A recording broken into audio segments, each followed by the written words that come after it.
Bé, passem al torn obert de preguntes.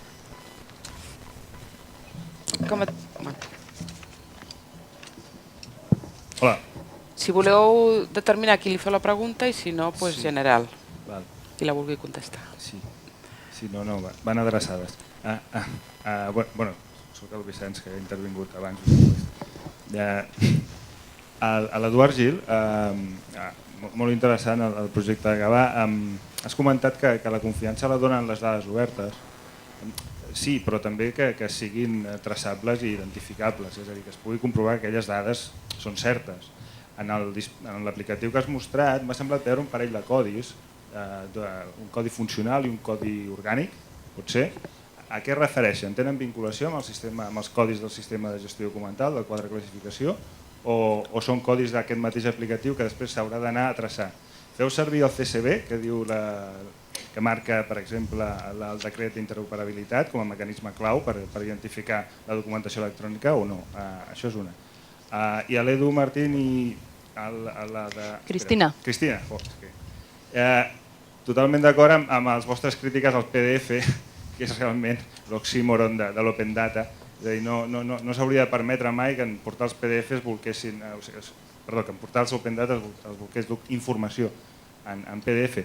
Respecte a, però, no confondre el que és la desestructuració o la descontextualització de la informació que hi ha en aquests portals respecte a la que hi ha realment a les organitzacions públiques, a la que està realment gestionada en sistemes de gestió documental, que està perfectament contextualitzada i que és de qualitat. Una altra cosa és que no tingueu accés. Amb això, evidentment, els arxivers ens hi trobareu sempre a favor. Una altra cosa és, com dèiem, la voluntat política de que el back office sigui també el front office i no confondre qüestions. Ja està.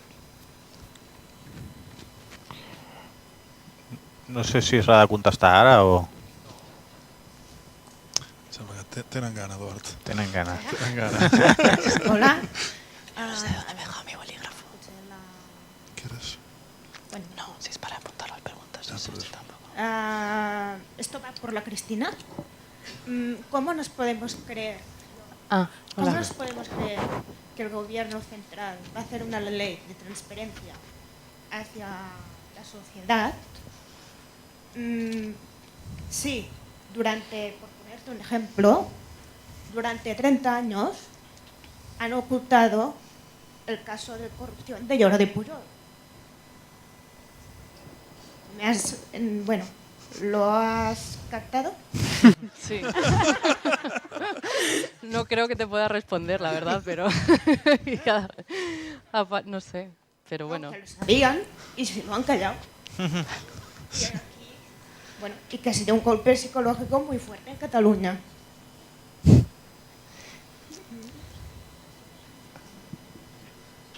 Més preguntes?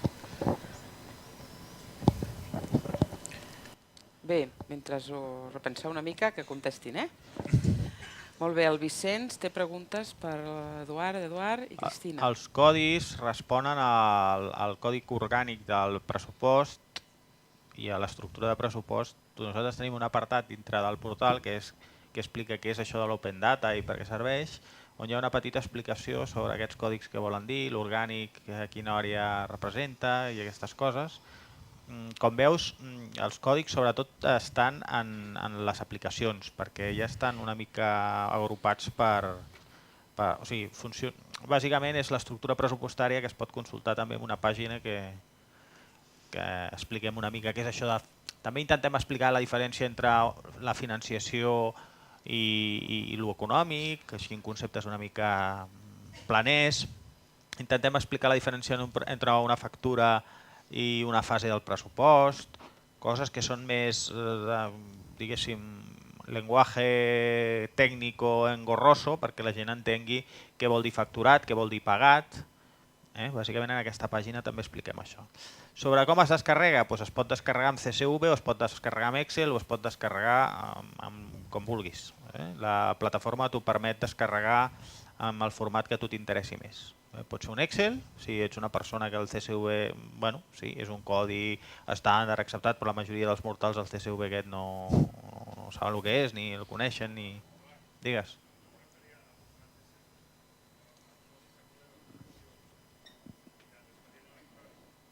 Ah, no, això són dades que surten de les comptabilitats públiques, surt d'un aplicatiu de comptabilitat. No, és que el que comentava era, si no ho m'he sentit, el CSV, és veritat, és un tipus de format. Jo em referia al CSV del código de...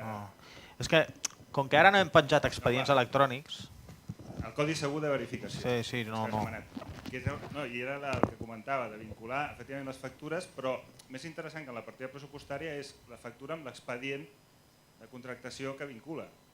És aquí on treus informació rellevant i contextualitzada, que és l'altra part que et demanen a la societat civil. Per això que, insisteixo, molt bona iniciativa, però sempre ens quedem en aquest mig camí d'informació d'allò que et dono, però de l'altre com si... És complicat, perquè... Està a l'aplicació, pots seguir la traça, és que nosaltres ho hem baixat a nivell de factura. Jo crec que és molt més del que baixa molta gent. Sí, però a nivell de factura està bé, però aquella factura l'has de contextualitzar on està. En una aplicació... Perquè les factures no surten per ahí, sinó que tenen relació amb procediment administratiu. I el procediment administratiu es recull en el sistema de gestió documental.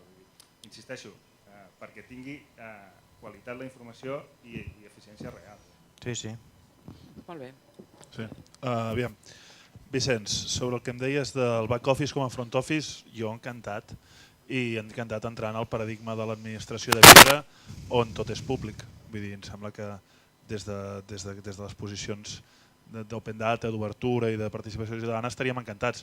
Jo l'únic que et diré és que quan comento aquestes coses amb responsables d'open data de diversos llocs i he negociat i he parlat amb diversos ajuntaments des d'OCMs o des de col·lectius de periodisme de dades, quan els hi proposa aquests sistemes, un et diu que és caríssim i que això és impossible, que som uns utòpics, i la segona, que aquesta també és molt típica, que em diuen, home, aviam, tu ens has d'entendre, primer hem d'ordenar la cuina i llavors després ja ho anirem obrint. Que això no vol dir que tot estigui bé, però jo t'explico el que em trobo, vull dir, jo t'explico el que em trobo i el que em diuen.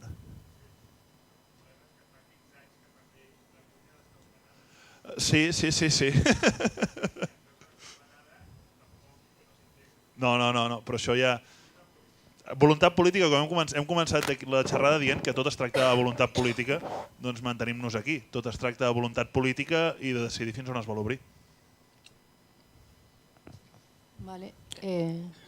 Bueno, nada, yo al último comentario, más allá de una opinión personal o algo así, si me creo la ley de transparencia y todo esto, o sea, no creo que haya una voluntad política real, ¿no?, por parte del gobierno central. La ley de transparencia, bueno, también estuvo en el cajón durante las 2 últimas legislaturas del Partido Socialista y nunca se sacó.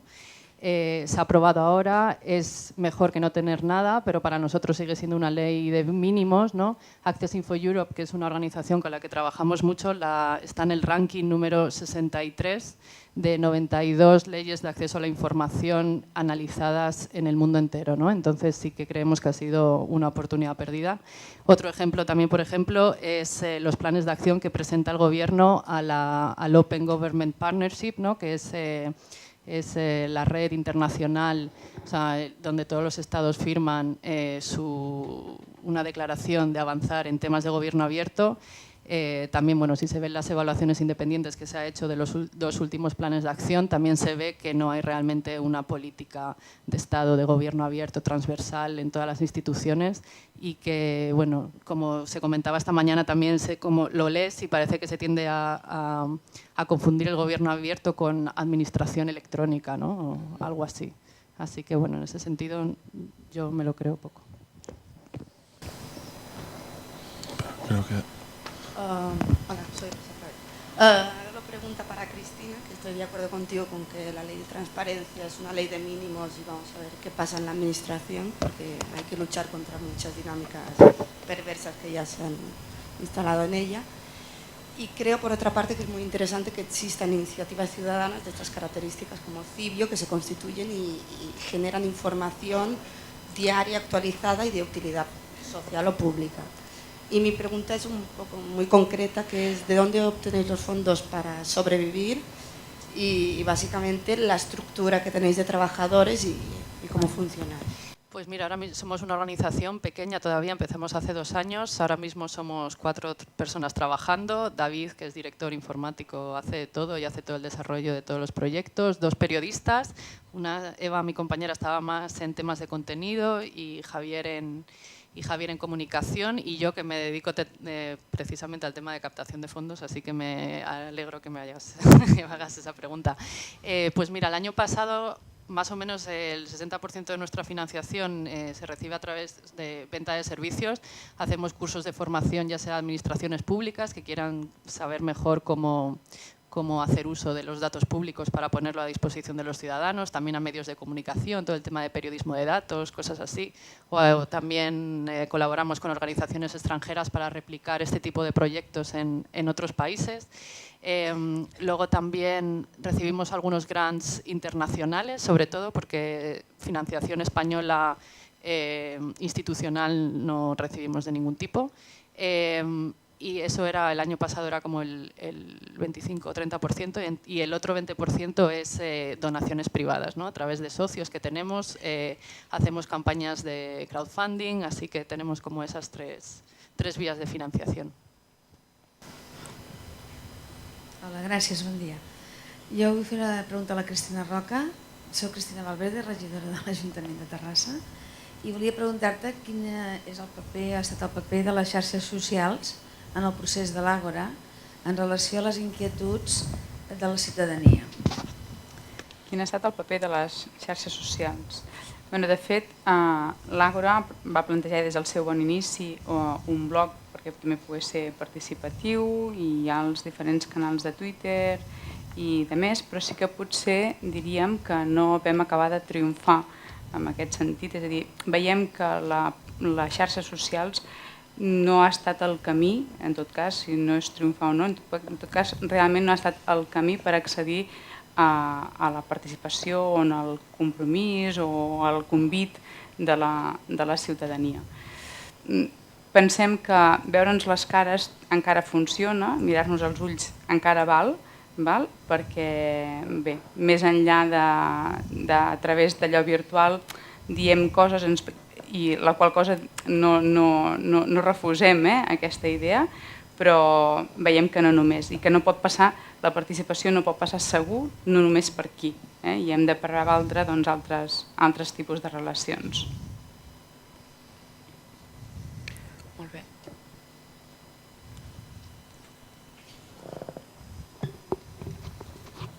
Si no hi ha més preguntes, doncs gràcies.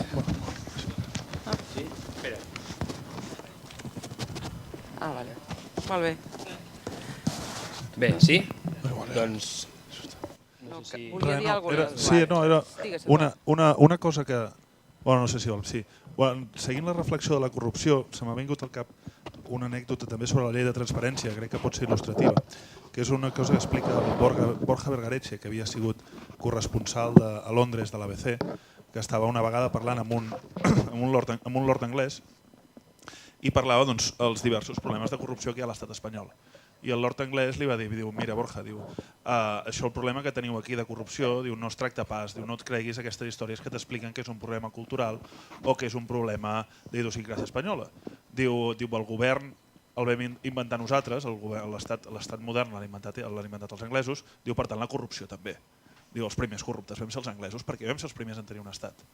Aleshores, diu, què hem fet? Diu, el que passa és que hem fet tota una sèrie de mesures de control i de contrapoders que regulen aquestes coses i dificulten tots aquests casos de corrupció siguin majors. I el que hem d'implementar aquí són aquestes mateixes coses per evitar que passin. I llavors la llei de transparència va en aquesta direcció, probablement es queda curta, però va almenys en aquesta direcció i crec que almenys comencem a caminar, que ja és alguna cosa. Molt bé. Moltes gràcies. Estem? Doncs gràcies a tots. Molt bé, gràcies a gràcies. la senyora Lluïsa Melgares, a la Cristina Roca, a l'Eduard Gil, a l'Eduard Martín Borregón i a la Cristina Moreno.